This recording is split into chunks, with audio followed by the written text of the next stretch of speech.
acá, por todo el tiempo para venir a honrar a Dios con sus alabanzas, con su cántico.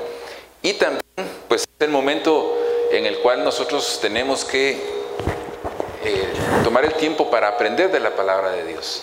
Entonces yo quiero invitarle por favor a que se ponga un momento conmigo y le pidamos al Señor que Él sea el que nos hable hoy.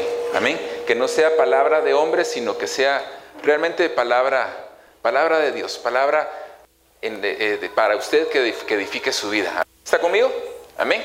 Levante sus manos al cielo y dígale: Señor, gracias por esta mañana, gracias por el momento que nos has permitido, Señor, de poderte alabar, de poderte adorar, de poder presentar, Señor, nuestra gratitud en forma de cánticos, en forma de adoración para ti, Señor.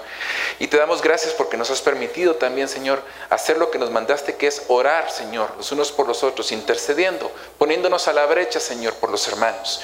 Y ahora, Señor, en este momento te damos gracias porque es el momento de poder aprender de ti, de poder aprender de tu palabra y de conocerte más. Yo te pido, Señor, en el nombre de Cristo Jesús, que esta palabra que hoy va a ser impartida, Señor, se quede en nuestros corazones, tanto a mí como que soy el que la está impartiendo, como a las personas que la van a recibir, Señor. Que esta palabra sea palabra guiada por tu Espíritu Santo. Que esta palabra, Señor, caiga en buena tierra, Señor, y que, Señor, se quede marcada en nuestros corazones para edificación de cada uno de nosotros. Lo pedimos así en el nombre de Jesús. En el nombre de Jesús, Padre Santo. En el nombre de Jesús, Santo Espíritu, y en tu nombre, Señor Jesús. Amén.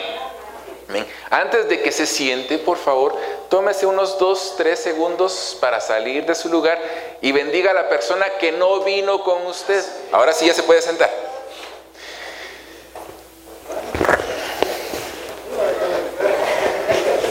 Vamos a ver, ¿cuántos pueden dar un grito de júbilo? ¿Cuántos pueden dar un grito de júbilo? A la última, ¿cuántos pueden dar un grito de júbilo? Está mejor. Muy bien. Ustedes saben, y todos hemos escuchado un poco de la historia de esta iglesia, cómo fue formada. Todos sabemos que esta iglesia, el remanente, pues nació con una visión. Por palabra de Dios da a los siervos que servimos acá, al pastor Juan Carlos, al pastor Barraquel, a mi esposa, a mí, a todos los demás hermanos que trabajamos en alguna manera. Yo recuerdo que Juan Carlos, el pastor Juan Carlos, nos contaba que él tuvo un sueño y que en ese sueño Dios le había pedido que levantara un lugar, un refugio para las almas, para las personas. Y él decía que no recordaba la palabra correcta hasta que la pastora muy diligentemente le dijo: la palabra es remanente. Entonces, por eso es que ustedes ven que nuestra iglesia se llama así. Recuerdo también que habían unas situaciones en las cuales pues todavía no se decidía. Nosotros con mi esposa no conocíamos a fondo toda esta situación. Estábamos trabajando en el grupo de la casa de los pastores, todavía no se había formado la iglesia como tal.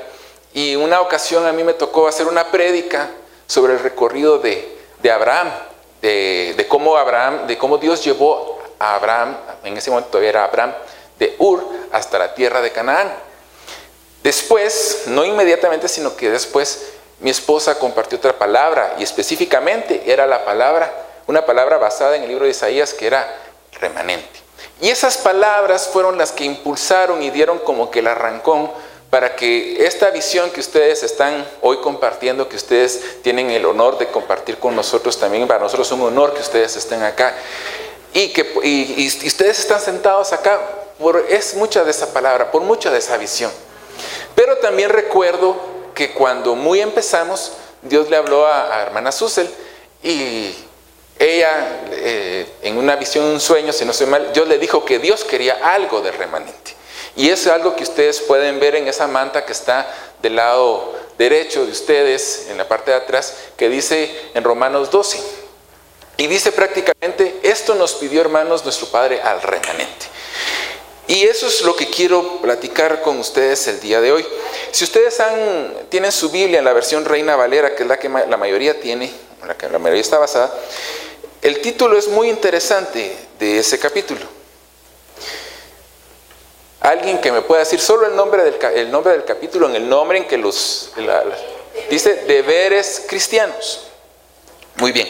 Entonces quiero por favor que me acompañe al libro de Romanos capítulo 12 y verso 1. ¿Ya lo tiene? Amén.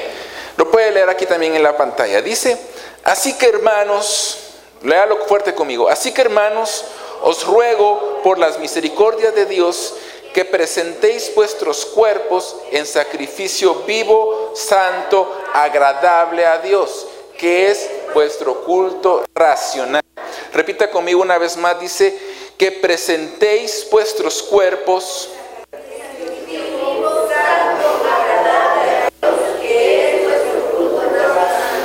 Muy bien.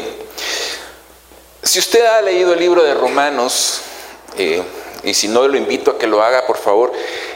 Desde que Pablo empieza a escribir esta carta, empieza a relatar la doctrina que le fue revelada a él por el Espíritu Santo.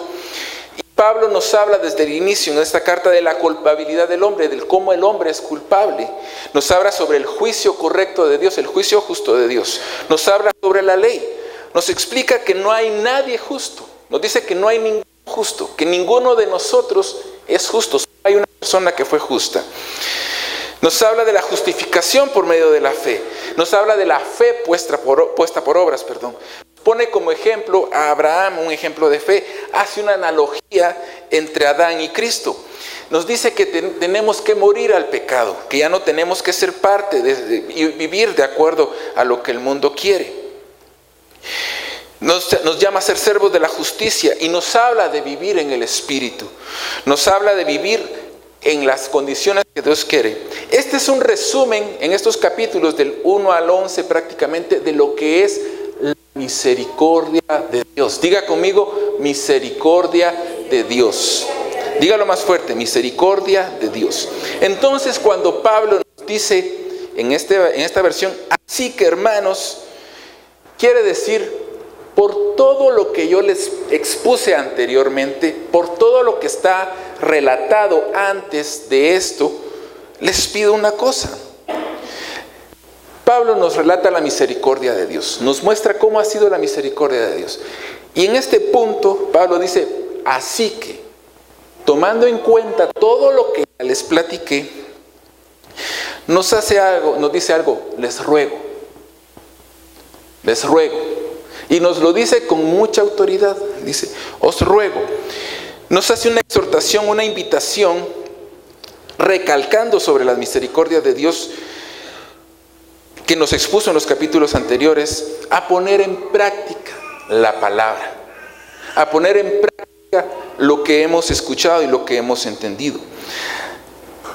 Yo quiero invitarles hoy, por favor, a que me acompañen al libro en Juan capítulo 13 y verso 17.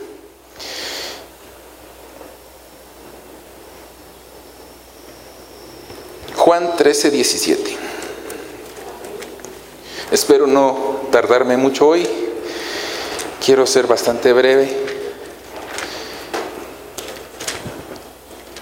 Juan 13, 17.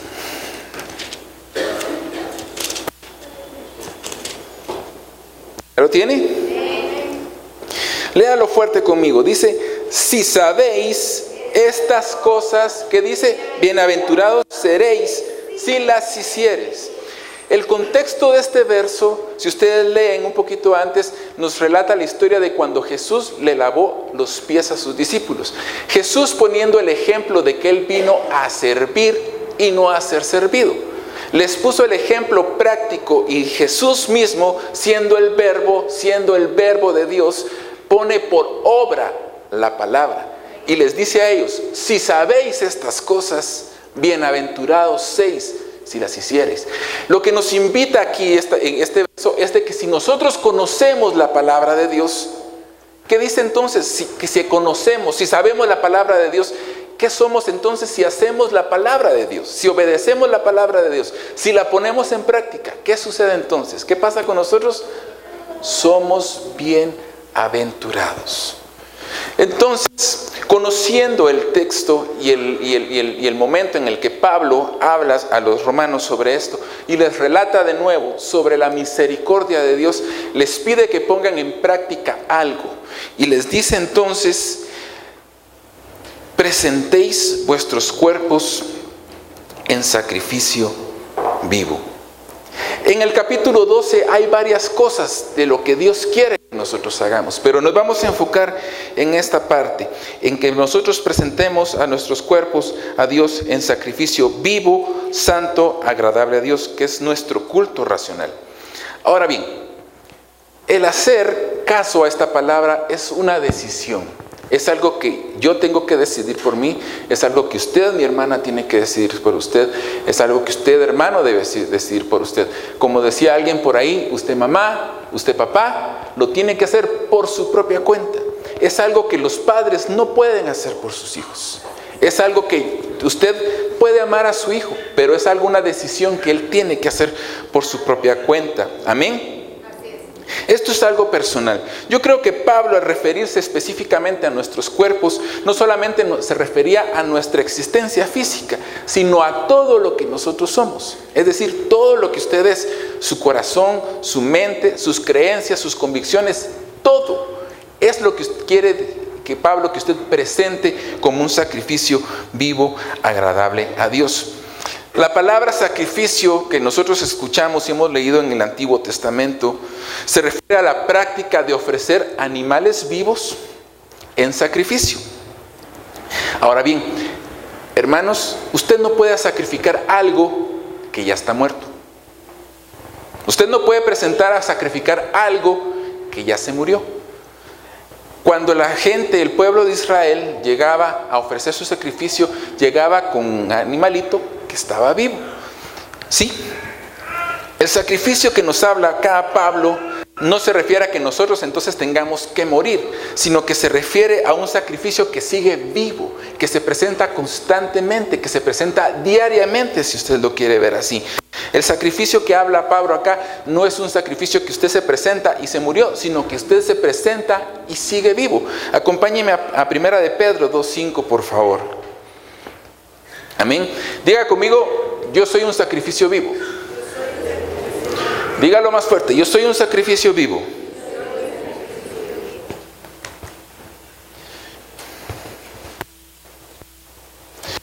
Primera de Pedro, capítulo 2 y verso 5. ¿Cuántos están despiertos? Levante su mano todos aquellos que están despiertos. Amén. Primera de Pedro 2:5. ¿Ya lo tiene? Dice: vosotros también, como piedras vivas, sed edificados en casa espiritual y sacerdocio santo, para ofrecer, ¿qué dice? Sacrificios espirituales. Dígalo más fuerte, sacrificios espirituales, aceptables a Dios por medio de Jesucristo. Los sacrificios que nosotros tenemos que ofrecer a Dios, mis hermanos, tienen que ser aceptables, tienen que ser agradables a Dios. En este sentido, el creyente, usted, mi hermano, yo, como hijos de Dios, nos presentamos, podemos presentar sacrificios. Y en este caso, en el caso que decía Pablo, su misma persona. Pero en este caso que estamos leyendo dice sacrificios espirituales.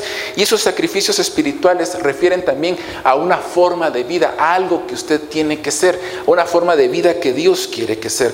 Dice que los sacrificios que Dios quiere que Pablo dice que tenemos que presentar son santos y agradables a Dios. ¿Qué significa la palabra santo, hermano? Apartado. Tenemos que ser personas apartadas para Dios. No quiere decir que nos apartemos del mundo, que vivamos en un lugar retirado de esto, sino que no vivamos de acuerdo a lo que el mundo quiere.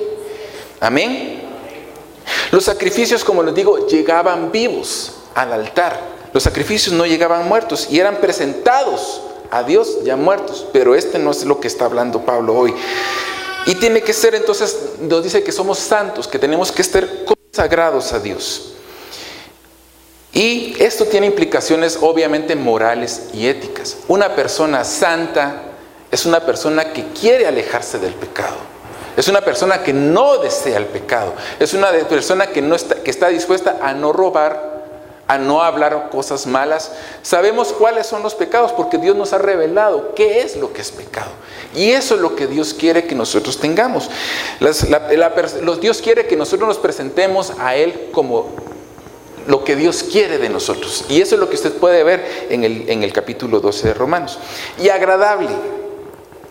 El sacrificio agradable es porque es un sacrificio correcto. Es el sacrificio que Dios quiere.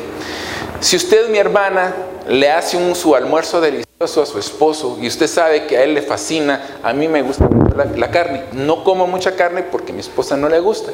Pero las ocasiones en las cuales he tenido el honor y el privilegio de que me la sirvan, yo la recibo con gratitud porque me es agradable. ¿Sí? Y eso es lo que usted tiene que ponerse a pensar cuando quiera presentar su sacrificio a Dios, que tiene que ser agradable. Pero ¿cómo va a saber qué le agrada a Dios? ¿Cómo sabe usted, mi hermano, qué cosas le agradan a Dios? Para eso, mire, tiene este hermoso libro. Aquí usted encuentra lo que le agrada y lo que no le agrada a Dios. Lo que le complace y no le complace a Dios. Ahora bien, hablamos de sacrificios espirituales. En este caso, Pablo nos dice de los sacrificios, que nosotros nos presentemos en cuerpo. Pero quiero también que me acompañe, por favor, al libro de Hebreos, capítulo 13, versos 15 y 16. Hebreos 13, 15, 16.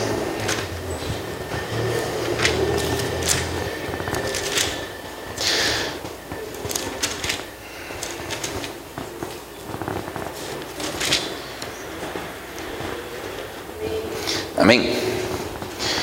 ¿Ya lo tiene? Dice, así que ofrezcamos siempre ¿a quién? Una vez más, así que ofrezcamos siempre ¿a quién? A Dios. Por medio de Él, léalo conmigo fuerte y dígalo, sacrificio de alabanza, es decir, fruto de labios que confiesen su nombre. Y hacer el bien y de la ayuda mutua no os olvidéis, porque tales, ¿qué cosas? Sacrificios se agrada Dios. Dar sacrificio de alabanza a Dios le agrada, claro que sí. El hacer el bien y la ayuda mutua a los demás también cuesta. Es un sacrificio, no es fácil. Pero hay que hacerlo con las razones correctas. Hay que hacerlo de la manera correcta. Pues yo, hermanos, como encargado, como pastor de la alabanza de la iglesia, tengo que hacer énfasis en esto último, en los sacrificios de alabanza. Y el sacrificio de alabanza que sea agradable a Dios. Quiero preguntarles a los hermanos que nos acompañaron en la Academia del Reino, un valiente que me diga o se recuerde cuáles eran los dos tipos de sacrificio que habíamos mencionado. Muy bien, olor grato y olor no grato. Muy bien, un aplauso para ti.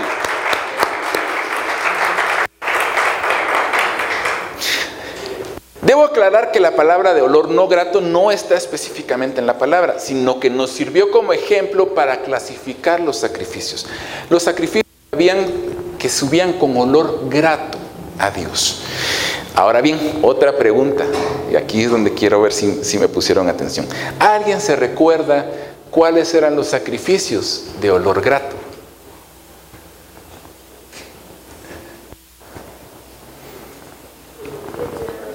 ¿Cuál? Holocausto, muy bien. ¿Otro? ¿Cuál? La ofrenda de comida, muy bien. Nos falta una. ¿De cuál? Vamos chicos, vamos, ustedes pueden. Holocausto, de comida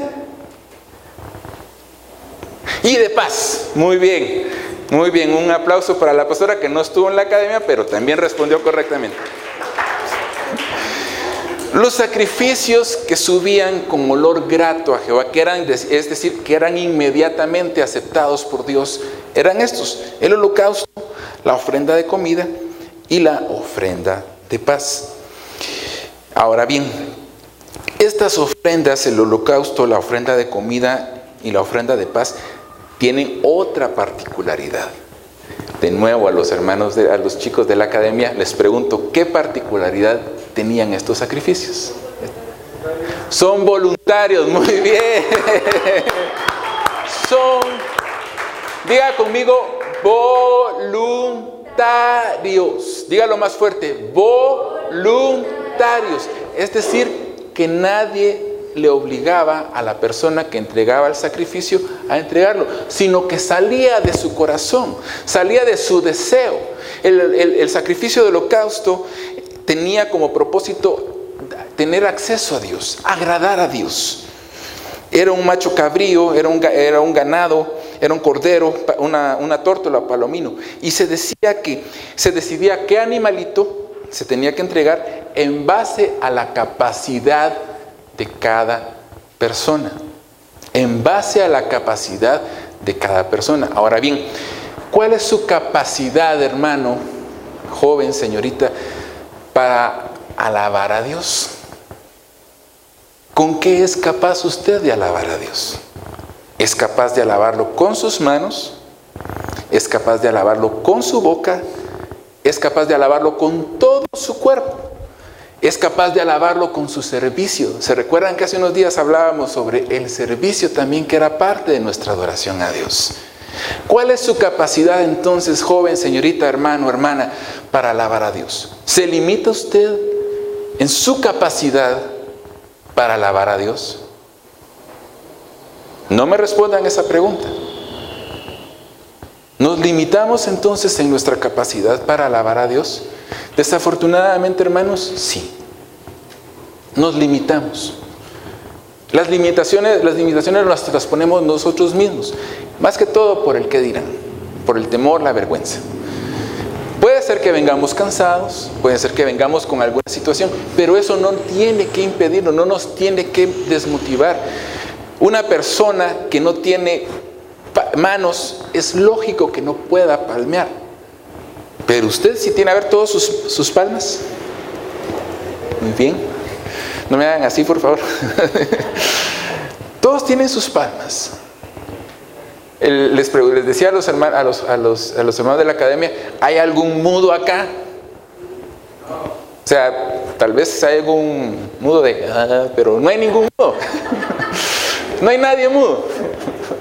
No hay nadie que le falte el habla. No hay nadie. La ofrenda de comida. Volvamos a los sacrificios. La ofrenda de comida era para mostrar gratitud a Dios y también era una ofrenda voluntaria. La ofrenda de comida también tenía que ser perfecta. Dice que no tenía que llevar levadura, no tenía que llevar grumos. Tenía que ser algo lo más perfecto que usted pudiera entregar. Y la ofrenda de paz. La ofrenda de paz tiene una característica principal, que se compartía entre las personas que la daban. Pero la ofrenda de paz no la puede dar alguien que no esté en paz. ¿Me explico? La ofrenda de paz no la puede dar alguien que no tenga paz en su corazón. Alguien que esté con pecado porque Dios no lo ha perdonado. Y Dios no perdona a las personas simple y sencillamente, ¿por qué? Porque no le piden perdón. Esas son las ofrendas que suben con olor grato a Dios. Son ofrendas inmediatas, son ofrendas que en el momento en que se queman en el altar, suben con olor grato. Son las ofrendas que combinadas con el incienso. ¿El incienso qué es, hermanos? ¿Qué representa el incienso? Adoración. Nuestras oraciones, nuestra comunión con Dios, suben con un olor que Dios lo respira y lo recibe con olor agradable, con olor grato. Una persona que no ha experimentado el perdón no puede dar una ofrenda de paz. Una persona que no es, se me fue la palabra, que no tiene una persona ingrata no puede dar una ofrenda de comida. Y una persona que no quiere tener acceso a Dios, que se está peleando con Dios, no puede entregar una ofrenda de holocausto. La persona que se limita en sus capacidades para alabar a Dios, hermano, no está ofrendando correctamente. Ahora bien, usted ya no tiene que presentarse con un animalito, con una palomita, con un cordero, con un macho cabrío, para agradar a Dios. Ahora usted viene acá a la iglesia, lo hace en su casa y puede darle esa ofrenda, ese sacrificio vivo, agradable, santo a Dios. Amén. Amén. Ahora bien, Las ofrendas dice que tienen que ser perfectas. Al momento de decir yo perfectas, si estamos hablando de cántico, hermano, no estoy diciéndole de que usted tenga una voz angelical y que esté cantando sopranos en el cielo. No me refiero a eso. Me refiero a su actitud. Me refiero a su actitud. Muchas veces, es que yo no canto, hermano, entonces yo no puedo alabar a Dios. Eso no es cierto. Si algo aprendimos en la Academia del Reino, chicos, es que la alabanza y adoración no es solo música. Alabanza y adoración no solo es música. Hay muchas formas de alabar tu nombre, dijera la canción, dijera el corito aquel. Alabanza y adoración no es solamente música. Pero si usted en el momento en que está cantando aquí en la iglesia siente que se le salen los gallos y porque solamente canta bien en su regadera, eso no importa. Lo que Dios quiere recibir es la perfección, pero de su corazón. Es la perfección con la que usted muestra su amor a Él. Es la perfección con la que usted muestra ese sacrificio vivo, porque usted lo está haciendo de corazón. Tiene la fe, tiene que tener la fe y la convicción de que lo que usted le está dando a Dios, Dios lo va a recibir. Si no tiene esa fe, mi hermano, entonces no se acerque. Pero si usted tiene la certeza y la convicción de que Dios lo va a recibir, ya tiene ganada prácticamente la perfección de su sacrificio. ¿Dios quiere que los músicos ensayen? Claro que sí. ¿De que se van a equivocar aquí en el altar? Lo van a hacer. Son seres humanos. No son máquinas, no son computadoras. Pueden equivocarse. Pero ese error va a permitir que su adoración, que el sacrificio que ustedes están dando, influya. No, lo que importa es la disposición. Por eso es de que a mí particularmente, les voy a abrir mi corazón. A mí me duele cuando los músicos solamente están en el servicio y se salen, porque entonces no están presentando un sacrificio correcto delante de Dios. Me duele mucho ver músicos que no alaban a Dios, que solamente tocan. Me duele mucho ver, se los voy a decir también de nuevo, pastores que no alaban a Dios, porque ellos son como el ejemplo de David, y David decía que era el que dirigía la adoración y la alabanza a Dios en el templo. Me duele mucho ver pastores que no están a la hora de la adoración en la iglesia, porque tienen que acompañar a su pueblo. Así es. Tienen que estar presentes. Entonces, ¿cómo es perfecta nuestra adoración, hermanos? Lo que Dios quiere es que usted lo haga de corazón. Dios quiere que usted venga, por favor, de nuevo, Dios quiere que usted venga temprano al servicio. No quiere que venga después de que haya terminado la alabanza y la adoración, porque es lo que usted viene a dar. Usted viene a dar. La palabra la recibe. La palabra la recibe, pero usted viene a dar. Por eso es que también a veces nos equivocamos. El momento de la alabanza y la adoración no es momento para pedir. Nosotros acá en la iglesia tenemos un momento de intercesión.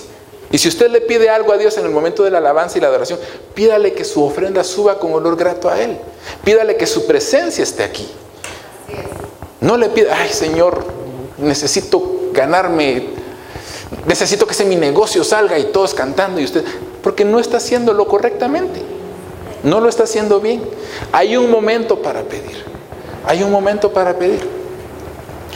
Ahora bien, como les decía, nosotros en este tiempo ya no tenemos necesidad de traer sacrificios de corderos, de tórtolas.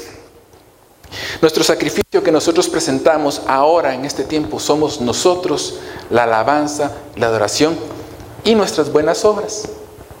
Son los sacrificios. Dice lo que leímos en Hebreos, que decía, porque de tales sacrificios que se agrada Dios. ¿Es difícil adorar en momentos de necesidad? Claro que sí. Claro que sí. Una vez alguien dijo, ¿sabe cuál es la diferencia entre la adoración que usted le da aquí en la tierra a la adoración que le dan los ángeles en el cielo a Dios? Yo la verdad es que no le pude contestar. Y me dijo, mira, un ángel nunca ha llorado porque tiene problemas. Nunca ha estado en la presencia de Dios diciéndole, Señor, yo confío en ti a pesar de todas las cosas que me estén sucediendo. Es muy diferente. Y ese es el sacrificio que agrada a Dios, porque nos cuesta. Miren, hermanos, los sacrificios de aquí en ese tiempo eran sacrificios caros. Eran sacrificios que a la gente le costaban.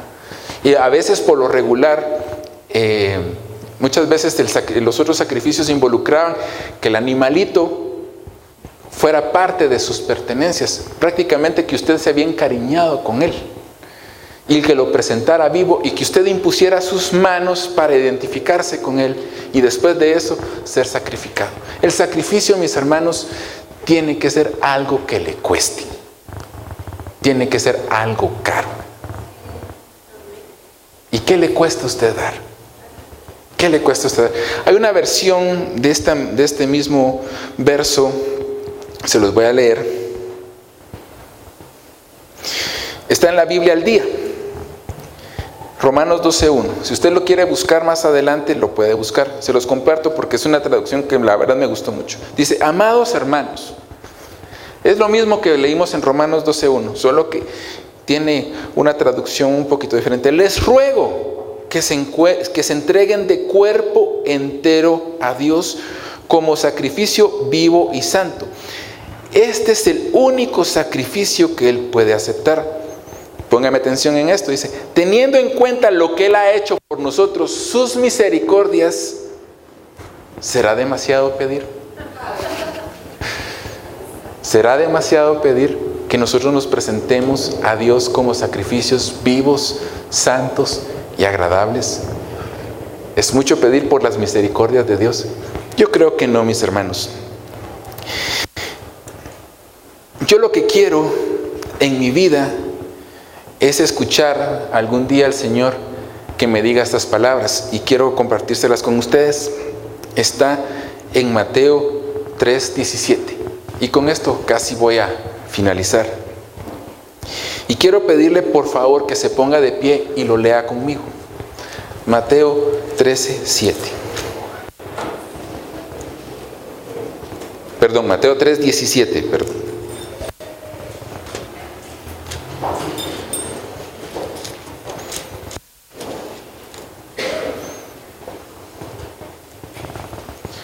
El ejemplo del sacrificio perfecto, el sacrificio perfecto por nuestros pecados, expiación de nuestros pecados, el holocausto, ofrenda de paz